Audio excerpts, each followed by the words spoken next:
Le chili millefeuille, facile à reconnaître avec ses 1000 feuilles.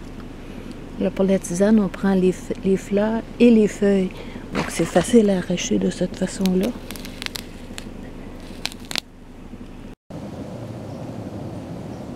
Les feuilles, les fleurs en infusion ou en décoction. C'est bon dans un contexte bushcraft parce que ça contient de la bétaïne qui est utilisée pour combattre la dégénérescence ou l'affaiblissement musculaire. Donc, ça nous convient quand on est en randonnée. Ça a un goût de sauge. C'est une fleur facile à identifier, mais au besoin. L'odeur de sauge est très présente, donc ça peut aider à l'identifier. Un vert jaunâtre.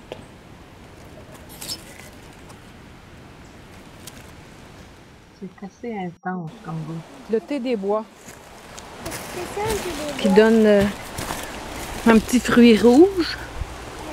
J'ai longtemps cru que c'était pas ça du thé des bois parce que le fruit goûte rien. Mais c'est pas le fruit, c'est les feuilles de thé des bois. Ça goûte très très bon. On peut en faire une infusion, c'est-à-dire couler l'eau bouillante sur les feuilles ou bien on peut mettre les feuilles pendant qu'on fait chauffer l'eau. Alors le thé des bois, c'est comme le petit thé. Ça contient le principe de l'aspirine, donc il ne faut pas en prendre trop. Et il ne faut pas en donner aux personnes qui ne tolèrent pas l'aspirine ou aux enfants.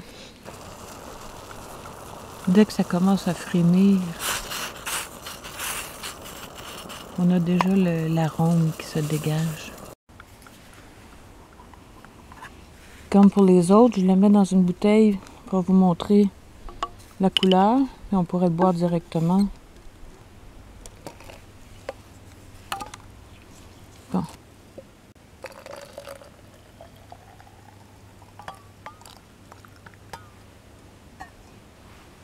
Donc c'est clair.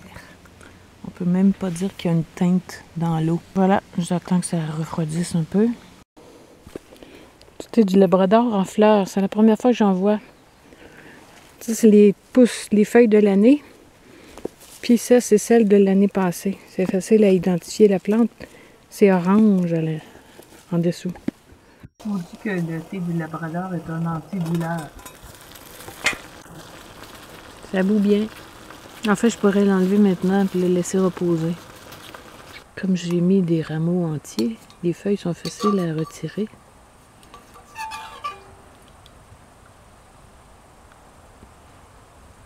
La couleur est un beau vert pâle.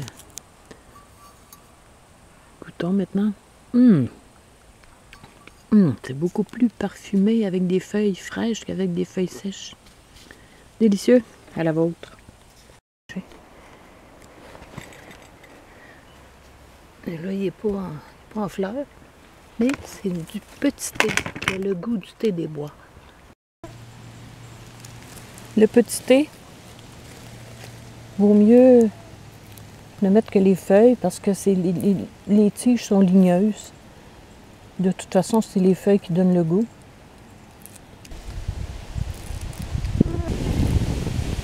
Alors, les feuilles sont très faciles à enlever. Et voilà, on attend que ça boue.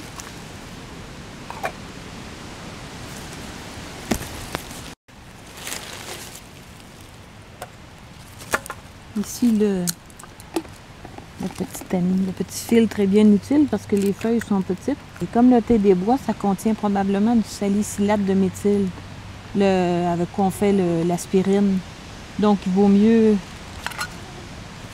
ne pas en donner aux personnes qui sont intolérantes à l'aspirine, en donner aux enfants.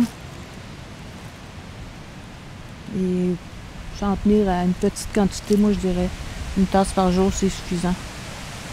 Ça a un goût de... Pour les Québécois, c'est un goût de paparman rose. Très pâle, mais très goûteux.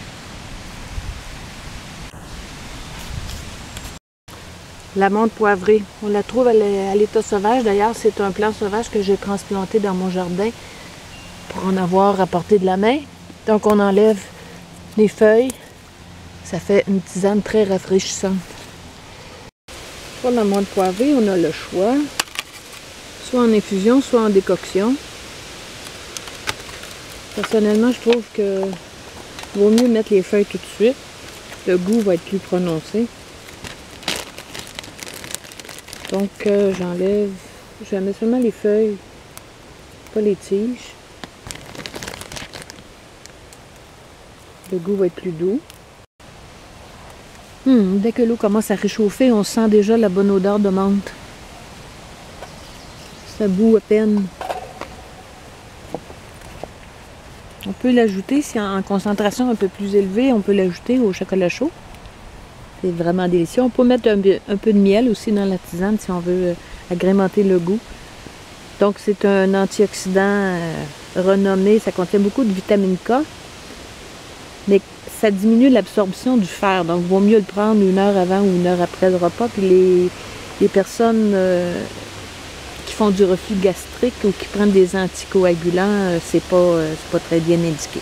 Donc peut-être pas pendant la grossesse non plus, puisqu'on a besoin de fer. Ça donne une boisson rafraîchissante en été, par exemple.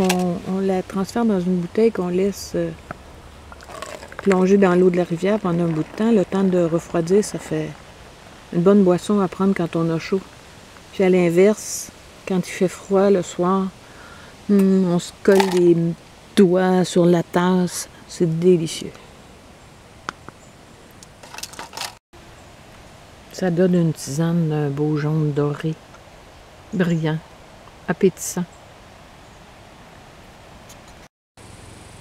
La marguerite blanche, facile à reconnaître évidemment. Alors le mieux c'est de prendre les boutons floraux avant qu'ils soient ouverts. On peut aussi le faire avec la fleur. Il y a plus de saveur avec les boutons floraux.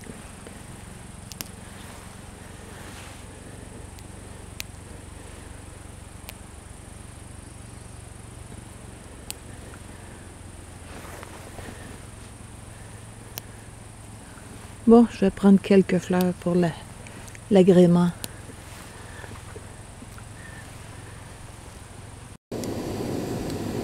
Pour la marguerite blanche, on prépare une infusion. C'est-à-dire que quand l'eau bout, on la jette sur les boutons floraux qu'on a mis avec quelques fleurs.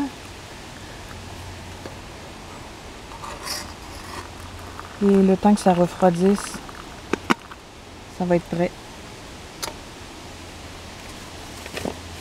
Les avantages de la marguerite blanche, d'abord c'est que c'est facilement trouvable un peu partout. Vaut mieux pas prendre celles qui sont en bordure des chemins ou des champs cultivés parce qu'il peut y avoir des pesticides. C'est de la même famille que la camomille, donc ça a des valeurs calmantes, des propriétés digestives. Ça a bien infusé.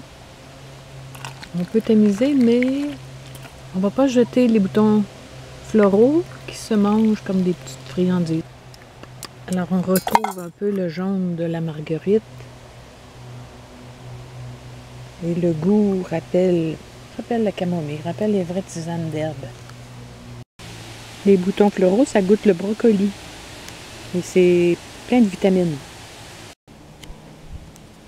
Le rosier sauvage ou églantier. On cueille les pétales. On peut prendre aussi quelques feuilles.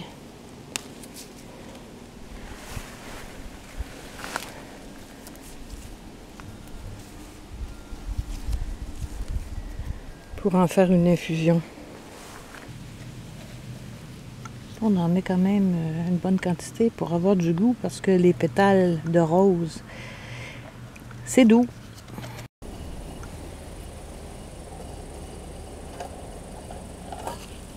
Oui, ça bout. C'est prêt. Déjà un arôme de rose.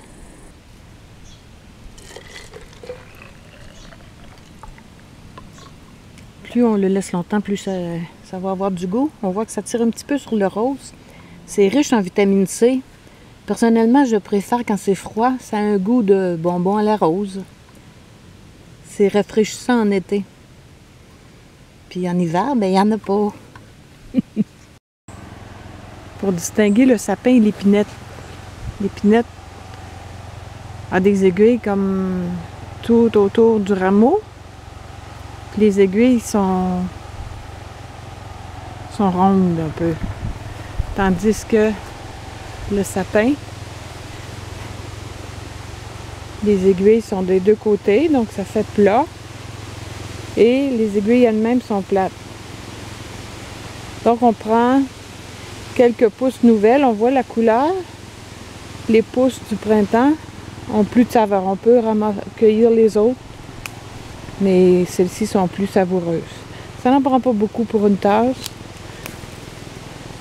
Et ce n'est pas dommageable pour l'arbre de lui enlever ses nouvelles pousses. Donc ça va être assez pour une tasse. Il faut veiller à ne pas confondre le sapin baumier avec l'if du Canada. L'if pousse de type arbustif, là, vous en voyez ici. Donc il vient pas très haut. Mais ça ressemble beaucoup, mais l'if est toxique. Un rameau de sapin. Ici, un rameau d'if. Plus tard, l'if va avoir des fruits, des petites boules rouges. En dessous, ça va être plus facile à reconnaître. Il faut quand même en mettre suffisamment pour avoir toutes les propriétés toniques et dépuratives du sapin. Donc quand ça a bien bouilli, les couleurs ont changé. L'avantage de devoir le faire bouillir en un certain sens, c'est qu'on n'a pas besoin de purifier l'eau. L'ébullition fait la job. Ça donne une boisson rafraîchissante, tonique, qui est aussi bonne chaude que froide, pleine de vitamine C. C'est à conseiller de laver ou au moins rincer la popote tout de suite après avoir fait bouillir le sapin parce que comme c'est un résineux, ça a tendance à coller et à laisser un goût pour la prochaine fois. J'ai mis la bouteille à l'eau pour avoir une tisane froide. Et quand le liquide refroidit, devient trouble un peu, c'est normal, c'est la résine qui est contenue dans le liquide. Ça fait penser à la bière d'épinette. Ça goûte aussi un peu la bière d'épinette.